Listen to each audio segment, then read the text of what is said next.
Next, I'd like to welcome back Charlie, who's going to lead us a discussion on the situation in India.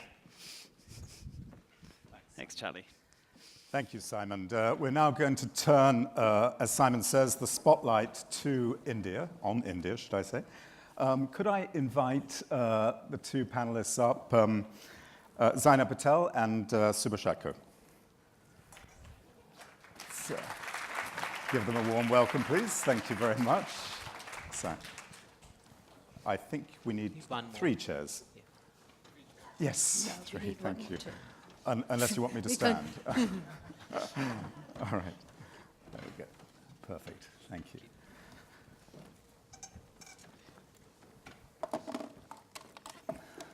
So, this spotlight on India really is a chance for us in 2 or 3 sessions here today to look at what some of the large economies in Asia are experiencing, particularly those that where LGBT communities, I think, are under increasing pressure. So Zainab Patel, next to me here, is the president of the Sakhi, Char, Chowghi Trust, which is a community-based transgender organization. It's based in Mumbai, is that right? In Mumbai. And Shubha Chacko is the executive director of the Solidarity Foundation, which supports organizations, particularly grassroots organizations, which are organized around sexual minorities, as well as LGBT inclusion in the corporate sector. So I thought briefly, because I want to get onto the corporate discussion, I thought we'd just start with a discussion around the status at this point in time. We've seen some progress in LGBT issues in India, I think, in the last decade or so, but I think also growing tolerance in some respects in cities particularly, but I think we've also seen a number of setbacks. So if I could just ask you, Shubha, just give us a review, if you will, of where we are in the LGBT space. I think we should look at this question at 2 levels. That on one hand, there's a growing sort of intolerance in the country, growing polarization in the country, which is affecting minority rights of all sorts. And I think that's an important overview that you should keep in mind while discussing LGBT issues, because people have different identities. They're not just gay or lesbian. They could also be Dalit, they could be Muslim, they could be disabled. So I think that's important to keep in mind, that dissent is being increasingly crushed, and that's a truth. The second thing is, on LGBT issues, I think there's been a lot of forward movement. There's been great progress made in many aspects. So you can see the 2014 Supreme Court judgment, which upheld the rights of trans people. And then you can see that states have started, individual states of the federal system, so individual states have started to roll out policies on trans issues. You can see a lot more activity around LGBT issues in campuses. You have queer campus sort of initiatives. You can see far more groups that have come out openly in all cities in India. The pride has gone to smaller towns. So on one hand, there's been this kind of change in society where there's more acceptance. The setback we had was in 2013. So we have inherited from our colonial masters a section that criminalizes what is called carnal intercourse against the order of nature. And I think many countries here have the same section. In fact, they've even called it Section 377 in many of the countries. The number also didn't change of the penal code. So that got overturned. I mean, this is one thing we can lay squarely the blame on the British. At least this is one. So, Thank goodness. Well, that got upturned in 2009. The one High Court said that this is against the Constitution, and spoke of a very beautiful concept called constitutional morality, saying that's what we should go with. So in 2009, that happened. But 2013, the Supreme Court of India, in all its wisdom, said that that this is a minuscule minority, the population, and they're not really affected by this, so we shouldn't be too concerned about it, and reversed that 2009 decision. So that has meant some setback in terms of people who are out of the closet wondering what will happen to them. Companies have gone back into the closet, if you can use a term like that. Companies that had started to support suddenly have moved back and withdrawn. Can I just, I mean, you alluded to this challenge of the poisoned environment in India at the moment, the intolerances that are there, the religious, the ethnic intolerances that are there. I mean, to what extent is Hindu nationalism, the rise of Hindu chauvinism, this sense, as people have been talking about, the traditional sort of Indian masculinity that arises through the BJP, sort of the right side of the BJP kind of worldview, to what extent is that intolerance spreading particularly to the LGBT community? And I'll come to you just in a second, but could you just frame that a bit for us, a bit more? I think, yeah, of course, we can see that the BJP did not support, there was an attempt to throw out 377 because the Supreme Court held that it's not our role to do it, it has to go to the parliament. So some of the parliamentarians did sort of make an effort to, get a bill passed. It was a private member's bill, but there wasn't enough support from the BJP for that. So that's one aspect of, what has happened. But I think fundamentally, it's when dissent is getting crushed, then anybody who's on the minority side faces an issue because you're not allowed to voice opinions that are contradictory. But having said that, I must say that like any other community, it's not that all people on the LGBT spectrum are on one side. There are people who are supportive of the BJP as well. So, we can't say that everybody is on one side or the other. So against that background, Zainab, what are the realities now for transgender people in India? I think when it started in 2014, for the first time, when a couple of us, like me and a couple of other trans people, went to the Supreme Court, and we wanted to learn from our past experiences of not going to another state high court and then getting an order overturned to the Supreme Court. So we went directly to Supreme Court asking for a specific set of remedial measures on trans issues, and basically the right to self-identify, the right for government social protection, the right to have some kind of an anti-discrimination policy. Now, what has happened since then is we've had an exceptional judgment, and a judgment which is, if I can quote a recent UNDP study on legal gender recognition, that we're the only country within the region which actually allowed trans people the right to self-identify as male, female, or transgender, even without undergoing any kind of surgical intervention. So the right to self-identify was the basic principle. So I think what happened since then, it also gave a different spin. It talked about the right to life and the right to equality as being basic principles for giving out this judgment. And it then had an implication on the right to privacy judgment last year in India, where they said that there was some kind of law by the judgment on Section 377, when in December 2013, they said there was no constitutional infirmity to the law. But having said that, they said there's nothing stopping the parliament from repealing this act.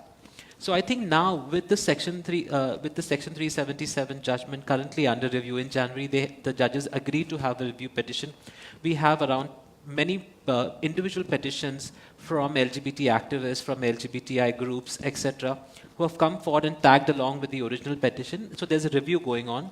In the light of the right to privacy judgment and the transgender judgment, we hope that the Supreme Court and the bench who is reviewing the matter will consider the fact that there was an error while delivering the judgment on Section 377, and they will uphold the 2009 Delhi High Court judgment, which the judge, when famously giving out the judgment, said that the courts do not confer rights, they merely confirm it. And for me, we look at this year, hopefully, a similar confirmation of rights of LGBTI people. So, Zainab, you're reasonably confident. Shubha, can I just ask you, how confident are you that the Section 377 will be overturned? I'm not sure. It's very difficult. We were so confident in 2013. We said there's no way they can go back on such a beautiful judgment. The 2009 Delhi High Court judgment is absolutely poetic, for once you can read a legal judgment and actually understand it. Generally, all the legalese are so difficult, So this one was, so we just felt that there's no way the Supreme Court can do anything with such a sound and beautiful judgment, But they surprised us or shocked us. We're hoping this time we don't have any nasty surprise. But right now there's also a lot of churning within the judiciary per se. There are a lot of other issues other than LGBT. So we're not sure what is happening, but there's been a growing sort of momentum, and different people have sort of intervened, and petitions from different sides have come in. So that may act as a point of pressure. You talked earlier a little bit about changing attitudes in India, and I think there's been a couple of surveys recently, one of which has said that still 61% of young people find homosexual acts wrong, but the younger group of that younger cohort are much more sort of accepting of the LGBT community. The Congress Party has come out and said that it's likely to support in the next election LGBT rights. Where do we stand in terms of the sort of changing underlying social attitudes towards LGBT, do you think? I think we are in a very strange trajectory, if you actually ask me. From 2014, we've made a lot of progress when it comes to transgender, because we have a very strong socio-cultural identity called Hijras in India. And transgender community has had a much more tolerant attitude towards that, at least in parts. In parts.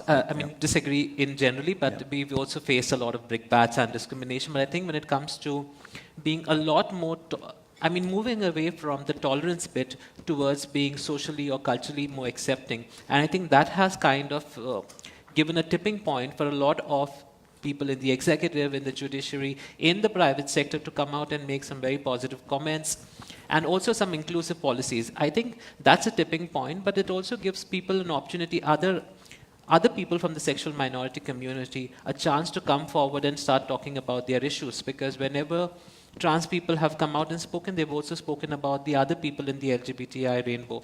So I think that is changing, and a general perception that is there, because very simply, we cannot go by any survey, because India is a lot of contradiction in itself, because we have divides based on urban-rural divide, the caste divide, religion divide, socio-economic language divide. So I think when it comes to pure basics on the field, no one wants to really see homosexual people or same-sex attracted individuals as being criminal. I think we have a general consensus on that they don't want to see us as criminals. But I think when it comes to LGBTI equality, there is a difference of opinion as to whether it's morally right, it's culturally accepted or no. But when it comes to transgender people, I think we've made a few more progress than other people within the rainbow. Well, let's move on to this, the corporate question. You mentioned the private sector and the possibility that private sector attitudes may be evolving and changing in India, but we recently held with the UNDP a series of discussions with the private sector in Bangalore and Mumbai, and I have to say that they indicated to us that the majority of Indian companies, notwithstanding the Godreges of this world and the Reliances of this world, and sadly Raghu Raman, who was meant to be here from Reliance, is not with us, but the Indian companies were still a long, long way behind the curve when it came to LGBT inclusion. Shubha, I wonder if you'd just put us on the arc of where that is at this point. What we find is that there are many different attitudes. One, of course, is the idea that is it okay to talk about such an issue in India? Because the taboos around discussions around sex and sexuality is still so high.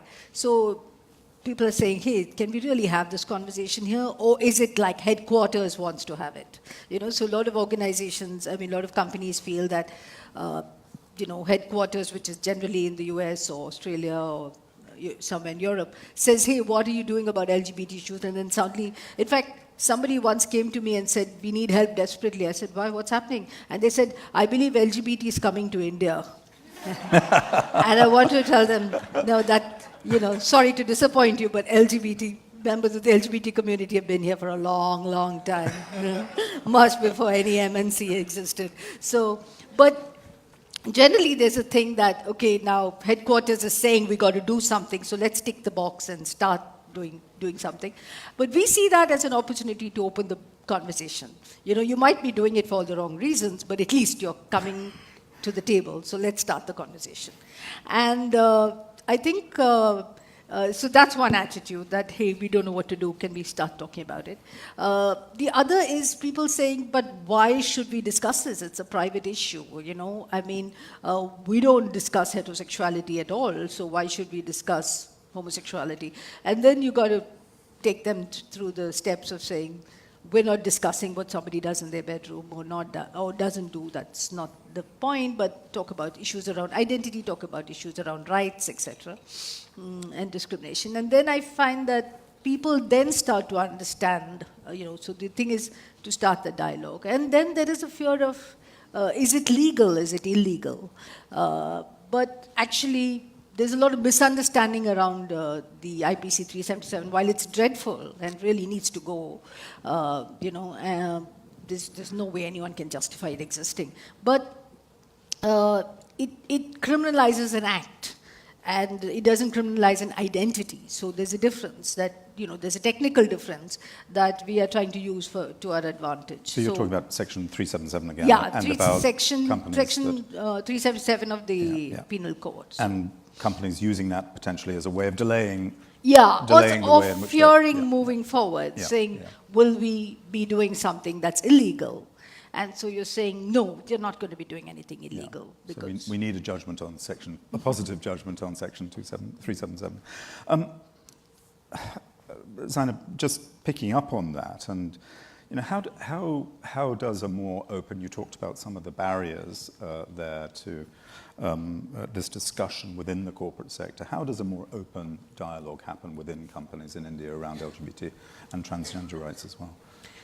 I think, let me give you a small example. When in December 2013 we had the Supreme Court upholding Section 377, a couple of Indian national companies did come up with some very interesting, innovative social media and general advertisement around, in support of LGBTI community. Like, for example, Tanishq is a gold jewelry, it's a jewelry brand in India, and they came out with an ad in mainstream television saying that two of the same kind make a beautiful pair. And they came out with a hashtag on Section 377. Similarly, Height Sign and Intuit and Fast Track, one of the eyewear companies, did come up with similar advertisement. I think when it comes to today, we have a lot of companies who are definitely interesting. Last year in October, we had the launch of the corporate standards on LGBTI, the UN corporate standards, and I was in a diversity and inclusion roundtable. I think the challenge is for a lot of people, who pushes the change. I mean, you have CEOs and heads of HR coming and speaking the right language in terms of wanting to talk about inclusion, about talent retention, talent attraction, etc., and so forth. But how do we actually implement it? If I can take the liberty of saying, of course we don't have anyone from Godrej in the room, but last week Tata, one of the national companies, did announce an LGBTI resource group within its own company. And along in Godrej, which is actually walking the talk when it comes to diversity and inclusion, they're for the first time coming up with a policy as to how to look at transgender talent attraction and retention in all different levels of the company. So we're not looking at front office or back office, but basically within junior, mid, and senior management, how do you attract transgender talent and make sure that you're retaining them over a period of time? And they were basically looking for tips and pointers and looking at rolling it out, and that, in fact, it would be a good practice for other companies to actually look at this and emulate and probably integrate it within their own company. But when you look at the other issue about LGBTI, marriage equality, or spousal benefits for that matter, I think we're still a long way off. I used to work for UNDP, and for the first time, I felt, I'm married, and my spouse was recognized within the system. I did get medical support to undergo my surgical transitioning, but a lot of companies do not offer that. And I think when it comes to specifically looking at transgender people, we do need to figure out all of the medical and insurance bit as well, not only talking about inclusiveness, but how do you continue engaging them so the talent which you recruited doesn't get actually lost. So let me just pick up on one of those points, on the fact that it could be companies like Godrej and companies like Tata that obviously they are leading the way in so many ways, but it could be that they could become very good examples for other domestic companies in India. So, but how, you do a lot of work with these companies. How do you start them off on this process, and do you actively use other companies like Godrej and Tata as examples? I think we start first by what somebody was talking about, that a lot of people, I mean, there are a lot of myths and ideas in your head. So the first thing is to clear all of that. And the general advice in the first session is please ask all the politically incorrect questions. Please get that out of the way. Let's talk about all those things, because otherwise it stays in your head. So we do encourage people to ask questions which, they've kept for a long time. And then we have people tell their stories. So that does two things. One is, you're not just dealing with this vague concept of, someone being gay, same sex, what is it about? But you're dealing with human beings who have complex lives. And you realize the pain and what it has done, what the discrimination has done. So there's that. But you also realize that, they're like you and me. Like, some of them are interesting, some of them are as boring, some of them are, some of them are kind, some of them are, irritating. So you just realize that, hey, it's not such a big deal after all. So it removes that whole thing of making them out to be some special species out there. And, the other thing is that people say, but there's nobody in our organization, but we have nobody who's LGBT. I said, no, you can't have one person who's LGBT anti, that's very difficult. But you will have somebody who's gay or trans or lesbian or bisexual in your company. It's just that they haven't had space to come out, So do start that conversation. So I think the first thing is to debunk and whatever. And I think what we draw on Indian traditions and customs which are open. So everybody knows about hijras in India. So we look at that. But India also, I think, one of the strengths, we have many weaknesses, but we also have some great strengths. And one of our great strengths is our diversity. India is a really diverse country. Language, food, dress, so many different things. So we say, that's what makes us so beautiful and rich. So why are we then leaving out a community that adds to this thing of being diverse and being strength? And we draw from stories from our tradition and culture, which is actually quite embraces diversity and is very able to deal with grays. We're able to deal with grays quite nicely. So we draw about that, talk about fluidity of gender. There are so many examples from stories that we have. So we can draw on that and say, how do we go forward from them? And we're not using this to talk about some golden era in the past when everything was fine, not at all. Not that kind of regressive thing, but saying that there are these strengths in our culture. Why don't we take that and move forward? Well, we can talk and talk up here, but what about you down there? Would you like to ask questions or give an observation? Yes, down there, please.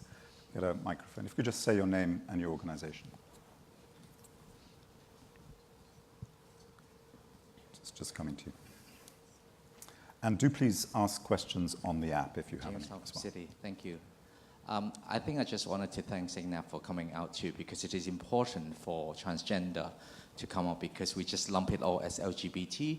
Gender is being assigned by doctor, male and female, but in fact it's really unfair. I think this is about the education.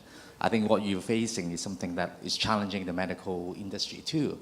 I think it is important not just only speaking out, and then we need to re-educate. And I think this is something that most of the organizations are already using, sexual orientation and gender identity. I think that would be a much better way to help the transgender community. And I admire transgender people to pursue what they believe that they should be. Thank you. Thank you. Thank you for that thought. Other thoughts and questions? Surely India's a big, diverse country. You must have some here. Down Morgan Stanley table, please, just if we get the microphone. Hi there. So firstly, thank you both for coming and speaking to us today. I'm just really curious. It's been interesting to kind of pivot from all these different countries and listen to where a lot of the kind of root of the struggle comes from, whether it be religion or family values, etc. Given my own personal lack of insight into Indian culture, I'm curious, where is most of it coming from? And what is being done in that area to change the conversation? Is it predominantly religious? Is it predominantly family values? Is it predominantly tradition? Like, where does it come from in India? I think it's a culture. It's cultural. I mean, majority of the country is Hindu, and Hinduism doesn't have doesn't take a it doesn't have anything against homosexuality or trans people, and there are stories that sort of affirm them. So they've had peripheral space. I'm not claiming they've had central space in the cultural discourse. And Islamic traditions as well have had peripheral space for people of different, queer people in that sense. So, but the shift happened, I mean, partially consolidated through our colonial times. But today, the thing is that this has gotten entrenched and gotten built on other kinds of discrimination and whatever that we have.